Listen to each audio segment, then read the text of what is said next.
परमेश्वर का धन्यवाद हो कि हम क्रिसमस सीरीज के अंतिम पड़ाव पे हैं। इस पे क्रिसमस सीरीज का अंतिम पड़ाव पे है और हमने जाना था इस पूरी सीरीज में कि नवंबर के तीसरे सप्ताह से ही, अगर आप लोगों ने इस बात को नोट किया होगा तो आप जानते होंगे कि नवंबर के तीसरे सप्ताह से ही क्रिसमस की तैयारियां शुरू हो जाती हैं। और नवंबर के तीसरे सप्ताह को क्या कहते हैं? थैंक्स गिविंग का पर्व नवंबर के तीसरे सप्ताह में मनाया जाता है। और क्रिसमस के पहले 4 सप्ताहों को एडवेंट कहा जाता है। पहले 4 सप्ताहों को एडवेंट कहा जाता है, जिसका अर्थ है परमेश्वर के आगमन की तैयारी, है ना? जिसका अर्थ है परमेश्वर के आगमन की तैयारी। और थोड़ा सा आज, क्योंकि ये अंतिम कंक्लूजन है, तो मैं आपको बता दूं, है ना, पहले सप्ताह में हमने जाना था कि मसीह हमारा आधार है। देखिए, हर साल का परमेश्वर हमें एक थीम देता है क्रिसमस पे।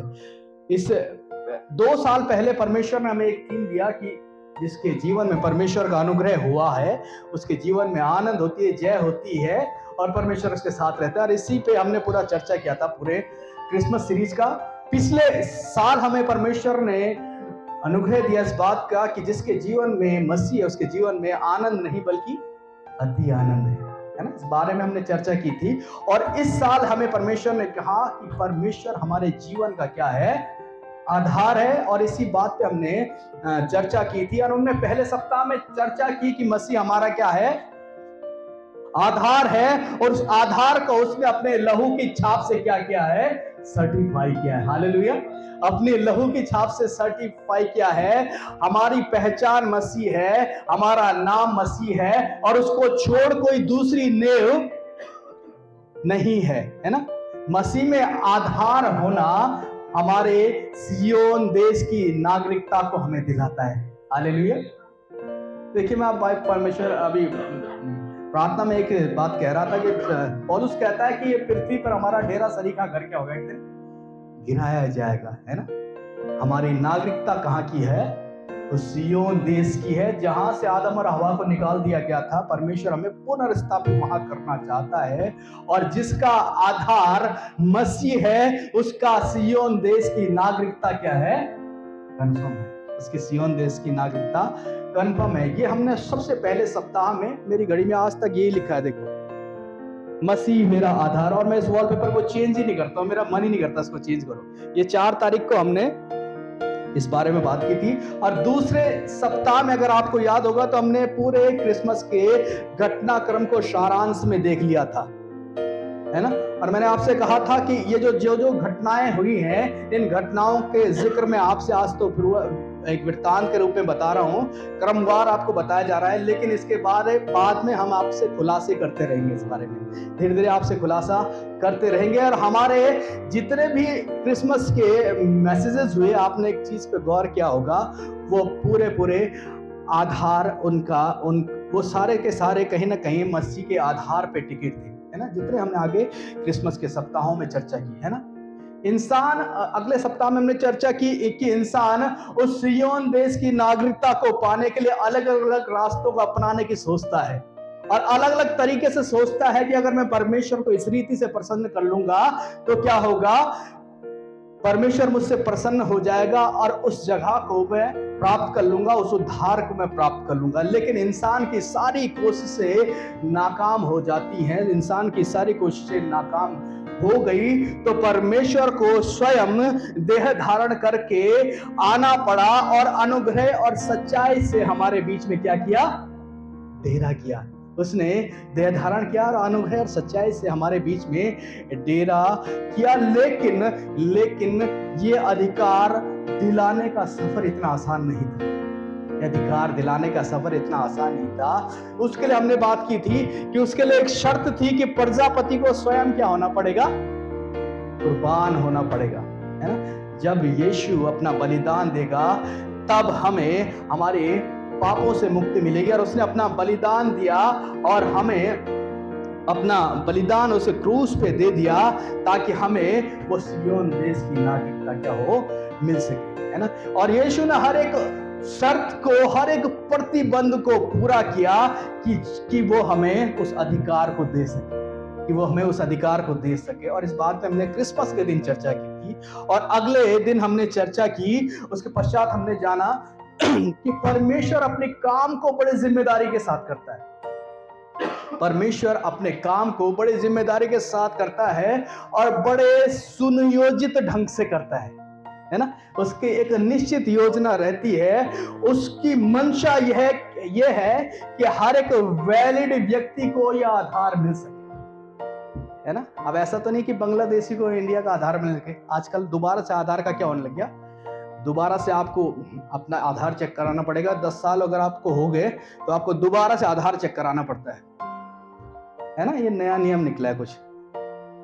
परमेश्वर की मंशा यह है कि हर एक वैलिड व्यक्ति को ही आधार मिल सके, और उसके लिए हमें कई बार इस वैलिडिटी को शो करने के लिए कई चुनौतियों का सामना करना पड़ता है।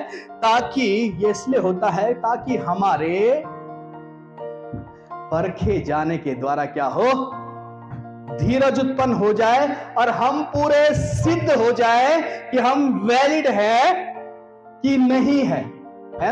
इस संदर्भ में हमने बात सीखी थी कि कई बार हम परेशान हो जाते हैं कि सरकार ऐसे नए नए नियमों पर, नए नए कानूनों को क्यों ले आती है। इस बारे में हमने जिक्र किया था कि क्यों ले आती है, लेकिन हमने सीखा कि हर एक चीज परमेश्वर के नियंत्रण में ही है। हर एक चीज परमेश्वर की योजनाओं के तहत ही होती है। हर एक बात इसलिए होती है ताकि परमेश्वर की योजनाएं पूरी हो सके, और अगर परमेश्वर को अपनी योजनाओं को पूरा करना हो तो वो सरकार को भी बाध्य करता है कि वो नए नए क्या करे, कानूनों को बनाए। और इसके विषय में लूका की किताब उसका 2 अध्याय 1 से लेकर 6 पद में हमने देखा था कि वहां पर कैसे पहली नाम लिखाई होती है। लेकिन जो यूसुफ क्या था, धर्मी था, और मरियम जो विश्वासी थी, इस बात से बिल्कुल परेशान नहीं होते हैं, क्योंकि वो जानते थे कि क्या है, ये परमेश्वर की योजना का ही क्या है, हिस्सा है। ये परमेश्वर की योजना का ही हिस्सा है। इसलिए पहली नाम लिखाई हो रही, इसलिए हमें एक जगह से दूसरी जगह जाना पड़ रहा है। क्यों उन्हें बैतलहम में जाना पड़ा, ये सारी चीजें हमने जिक्र किया था इस बारे में, क्योंकि सब कुछ परमेश्वर की योजना का क्या है, हिस्सा है। आपकी जिंदगी में जो कुछ भी हो रहा है इसलिए होता है ताकि क्या है, परमेश्वर की योजनाएं आपके जीवन में पूरी हो सके। देखिए, अगर कोई किसी विपत्ति के अधीन नहीं आ रहा है तो आप एक चीज को जान लीजिएगा कि कहीं ना कहीं हमारे जीवन में कुछ कमी है। कहीं ना कहीं परमेश्वर शायद मुझे ऑथेंटिकेट नहीं कर रहा है। परमेश्वर शायद क्या कर रहा है, देखिए, हमारे विश्वास के परखे जाने से धीरज उत्पन्न होता है, और धीरज को अपना पूरा काम करने दो ताकि हम क्या हो जाए, सिद्ध हो जाए। ये आपके ऑथेंटिकेशन के लिए, आपके ऊपर ठप्पा लगाने के लिए, आपके ऊपर विश्वासी का ठप्पा लग जाए। इसलिए आप जब नाना प्रकार के कलेशों में पड़ते हैं, नाना प्रकार की प्रॉब्लम्स में आप इसलिए पड़ते हैं ताकि आप क्या हो जाए, वैलिडेट हो जाए, ताकि आप पक्के हो जाएं कि हाँ, ये मेरा प्रिय पुत्र है जिससे मैं क्या हूं, अत्यंत प्रसन्न हूं। हालेलुया, है ना। और पिछले सप्ताह हमने देखा था कि मरियम अपना पहलौठा जनी और उसे कपड़े में लपेट कर कहां रखा, चरनी में रखा, और हमने इस बात पे अच्छे से चर्चा कर ली थी। देखिए, आप ना इन बातों को जरूर सुन लीजिएगा गौर से। देखो, बाद में भी हम इसको अपलोड करते हैं, इसको बाद में भी सुन लीजिएगा इस बात को, क्योंकि ना बहुत सारी चीजें ऐसी होती है, हमारी बातों में बहुत सारी चीजें ऐसी रहती है जिसमें आपको मनन करने की आवश्यकता रहती है। केवल सुनने की नहीं, बल्कि मनन करने की भी आवश्यकता रहती है। और हमने देखा था कि हमने इस बात को सीख लिया था, क्यों उसको कपड़े में ही लपेटा और क्यों उसे चरनी में ही रखा, क्यों उसे कपड़े में लपेटा और क्यों उसे चरनी में ही रखा। हमने इस बात पे अच्छे से चर्चा कर ली थी, क्योंकि ताकि ये इसलिए किया गया ताकि वो अधिकार मिलने का प्रतिबंध क्या हो सके, पूरा हो सके। जो शर्त थी कि हमें वो अधिकार मिल सके, वो उद्धार मिल सके, वो अनुग्रह मिल सके।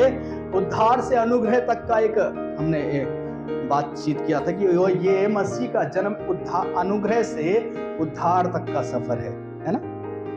और इसलिए ताकि वो शर्त पूरी हो सके कि हमें उस जगह पहुंचना है जो हमारे लिए क्या किया गया है, तैयार किया गया है ना, जो हमारे लिए तैयार किया गया है। उसके लिए यीशु को कुर्बानी का मेमना बनना पड़ेगा।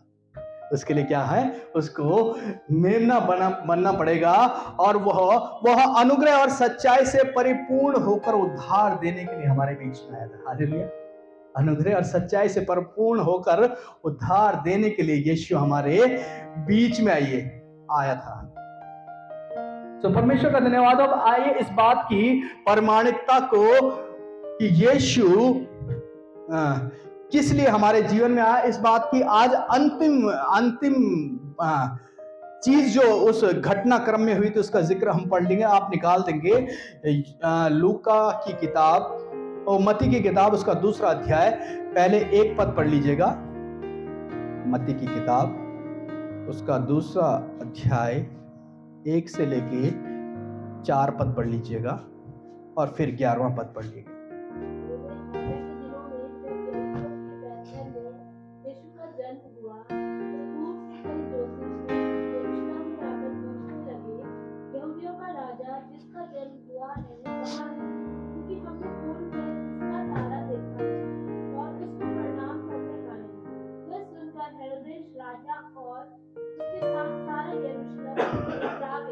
ठीक, आप 11वां पद पढ़ लीजिएगा।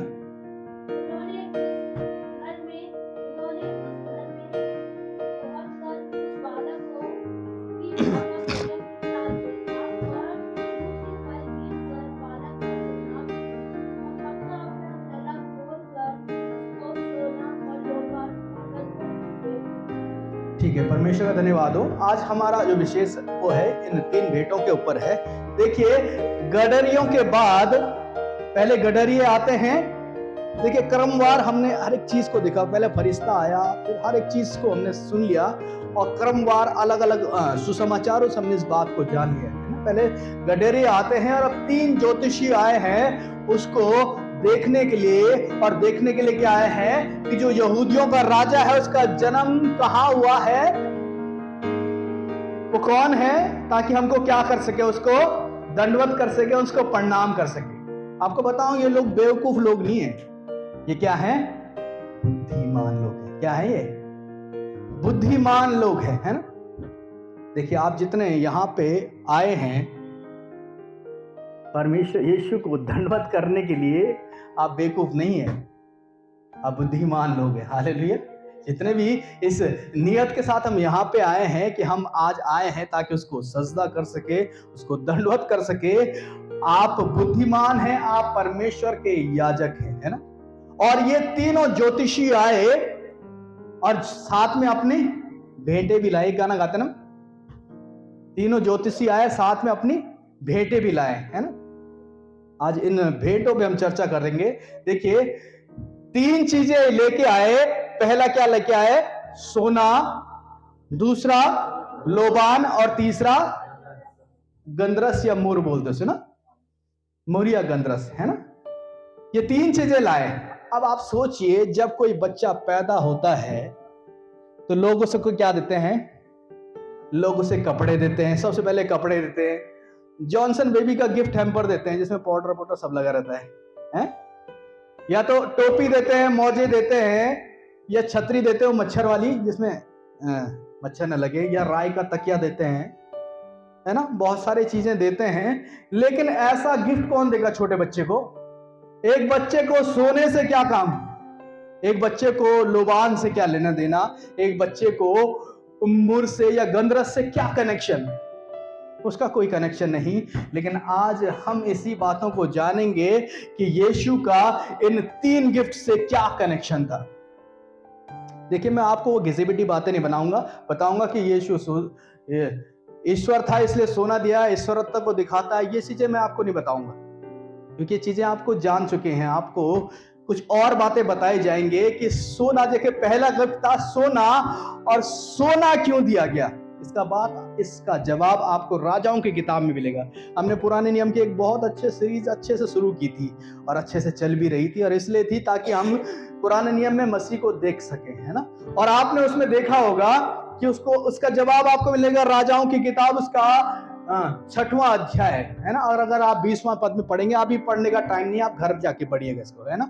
आप पढ़ेंगे तो वहां पे आप एक बात को जानेंगे कि सुलेमान ने एक बहुत बड़ा मंदिर बनाया था, बहुत बड़ा एक मंदिर बनाया था, जिसकी चर्चा हमने पिछले सप्ताह भी की थी कि कितना बड़ा मंदिर था जो कि पूरे देहरादून के क्षेत्र में, विस्तृत क्षेत्र में फैला हुआ था। वही मंदिर के मैं जिक्र कर रहा हूँ। सुलेमान ने तो क्या, लेकिन वो परमेश्वर ने बनाया था। सुलेमान को तो सब कुछ परमेश्वर ने बताया था, इतनी हाथ लंबाई चौड़ाई सब कुछ इतनी होनी चाहिए। और वो जो मंदिर बनवाया था, तो उस मंदिर को सुलेमान ने पूरे सोने से भर दिया था। आपको याद है, हर एक चीज, उसका फर्श भी सोने का, उसका दीवार भी सोने का, लकड़ी का संदूक भी सोने का, हर एक चीज उसने सोने से मंडवा दी थी, है ना। उस पूरे सोने से उसने भर दिया था। देखिए सुलेमान क्या था, एक बुद्धिमान व्यक्ति था। क्या था सुलेमान? क्या बेवकूफ था? सुलेमान एक बुद्धिमान व्यक्ति था और उसने पूरे मंदिर को सोने से भर दिया था। देखिए नए नियम की किताब, यूहन्ना की किताब इस बात का खुलासा करती है कि वो मंदिर क्या है? यीशु ही है। वो मंदिर कौन है? यीशु ही है। यीशु कहता है कि तुम इस मंदिर को 3 दिन में, तुम इस मंदिर को ढा दो, मैं इसे 3 दिन में क्या करूंगा? फिर से खड़ा कर दूंगा। वो बताना चाह रहा था कि जो मंदिर है वो मैं ही हूं। वो मंदिर कौन है? मैं ही हूं। और बुद्धिमान इस बात का संकेत दे रहे थे कि जिस मंदिर पर वो सोना चढ़ा रहे हैं, एक दिन ये मंदिर ढाया जाएगा। एक दिन ये मंदिर क्या होगा? ढाया जाएगा। और फिर तीसरे दिन ये उठ खड़ा होगा। इसलिए सोना यीशु को दिया गया, क्योंकि यीशु का रिप्रेजेंटेशन जो पुराने नियम में उस मंदिर का है, नए नियम में वो मंदिर यीशु है। हालेलुया। यीशु स्वयं एक मंदिर है। और दूसरा गिफ्ट जो आपको बहुत जल्दी जल्दी मैं बताऊंगा, दूसरा गिफ्ट जो है वो दिया था लोबान। मेरी बड़ी इच्छा थी कि मैं उस लोबान को लेके आऊं। आजकल जो वो लगा है क्या, ट्रेड फेयर, वहां पे लोबान बिक रहा है और 50 रुपए का पैकेट है। आपने देखा होगा, लोबान बहुत खुशबूदार चीज होती है ना। बहुत सारे लोग जानते होंगे लोबान को। लोबान एक खुशबूदार चीज होती है, उसे घरों में जलाया जाता है ना। लेकिन बाइबल में इस लोबान का विशेष महत्व है। अब गौर से सुनिएगा इस बात को। बाइबल में लोबान का विशेष महत्व है। परमेश्वर के सामने जब अन्न बलि के लिए रोटी तैयार की जाती थी, परमेश्वर के लिए देने के लिए, परमेश्वर को भेंट देने के लिए जब अन्न बलि देने के लिए रोटी तैयार की जाती थी, तो उस रोटी के ऊपर लोबान को लगा दिया जाता था। आप समझ रहे हैं? उस रोटी के ऊपर लोबान को लगाया जाता था और तब परमेश्वर उस अन्न बलि को ग्रहण करता था। इस बात को आप लेवी व्यवस्था की किताब उसका 2 अध्याय पहले पद से लेकर 3 पद में देख लीजिएगा कि जब वो अन्न बलि होती थी तो उसके ऊपर लोबान और भी चीजें लगाते थे, लेकिन विशेष जो चीज रहता था वो 500 ग्राम लोबान रहता था। ठीक है, उस लोबान को लगा दिया जाता था। यीशु को जब ये लोबान दिया गया तो इसका अर्थ है कि स्वर्ग से उतरी हुई रोटी यीशु। हालेलुया। वो रोटी उतरी है और एक दिन उसको लोबान में परोस कर अन्न बलि होने के लिए दिया जाएगा। अब आप कहेंगे ऐसा तो हुआ नहीं कि उसको लोबान में परोस कर दिया गया। आपको एक घटना याद होगी, आपको एक घटना याद है जो यीशु मसीह के ठीक पकड़ाए जाने से एक दिन पहले हुई। ठीक पकड़ाए जाने से एक दिन पहले हुई थी। मत्ती की किताब में आपने अच्छे से पढ़ा होगा, 26वां अध्याय में लिखा है, जब यीशु शमौन कोढ़ी के घर पर था तो वहां पर एक स्त्री संगमरमर के पात्र में बहुमूल्य इत्र को लेके आई और जब वो भोजन करने बैठा ही था तो उसने उसके सर पे उंडेल दिया। अब कोई बैठा है और उसके सर पे तुम फोड़ के इत्र डाल दोगे, इसका कोई अर्थ नहीं बनता है ना। लिखा है उसके सर पर उसने उंडेल दिया उस इत्र को। और जब लोग फालतू की बकवास कर रहे थे वहां पे, आपको पता है, तो यीशु कहता है कि उसने मेरी देह पर जो इत्र उंडेला है वो मेरे गाड़े जाने के लिए ही किया है। हालेलुया।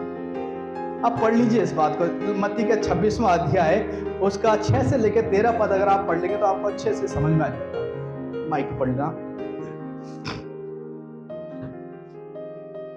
मत्ती का 26वां अध्याय 6 से लेकर 13 पद।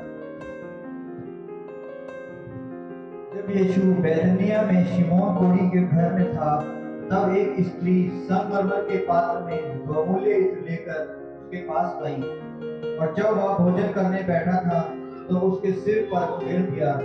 यह देखकर उसके चेले रिसियाए और कहने लगे, इसको क्यों सत्यानाश किया गया? इसे तो अच्छे दाम पर बेचकर कंगालों को बांटा जा सकता था। यह जानकर यीशु ने उनसे कहा, स्त्री को क्यों सताते हो? उसने मेरे साथ भलाई की है। कंगाल तो तुम्हारे साथ सदा रहते हैं, परंतु मैं तुम्हारे साथ सदैव ना रहूंगा। उसने मेरी देह पर जो यह इत्र उधेला है, वह मेरे गाड़े जाने के लिए तैयार किया है। मैं तुमसे सच कहता हूँ कि सारे जगत में जहाँ यह सुसमाचार प्रचार किया जाएगा, वहाँ उसके इस काम का वर्णन भी उसके स्मरण में किया जाएगा। हालेलुया, परमेश्वर का धन्यवाद हो। देखिए, मैं हमेशा इस बात को सोचता था कि ये क्या बात हुई कि जहाँ जहाँ प्रचार किया जाएगा इस बात का जिक्र हमेशा होगा। तो इसका खुलासा मुझको समझ में आता है क्या कहानी है और क्यों ऐसा परमेश्वर ने कहा। लेकिन ये एक बहुत महत्वपूर्ण घटना है जिसका जिक्र हमेशा किया जाना है। आपकी जानकारी के लिए एक चीज बताता हूँ कि जो लोबान, जो इत्र तैयार किए जाते थे वो लोबान से ही बनते थे, लोबान से ही बनते थे। उसको उस रोटी के ऊपर इसलिए छिड़का गया ताकि वो हमारे लिए अन्न बलि बन सके। हालेलुया। और आज भी जो इत्र तैयार किए जाते हैं उनमें मैक्सिमम लोबान से ही बनते हैं, इसलिए ताकि हमारे लिए वो अन्न बलि हो सके। हालेलुया। और एक चीज और, अंतिम चीज, एक चीज और जो ज्योतिषियों ने यीशु को भेंट की वो थी मुर, गंधरस, है ना। गंधरस का, देखिए गंधरस का इस्तेमाल एक तो उस जमाने में बॉडी के ऊपर लेप लगाने के लिए किया जाता था, लेकिन ये बात आपने सुन रखी है ना, ताकि बॉडी के उस समय तक क्या रखे, सुरक्षित रह सके, इसलिए किया जाता था, है ना। और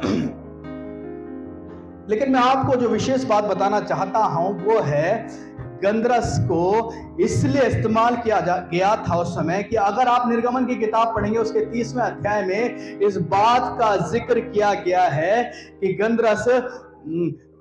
गंधरस के द्वारा एक विशेष तेल तैयार किया जाता था जिसको अभिषेक का तेल कहा जाता है। क्या कहा जाता है?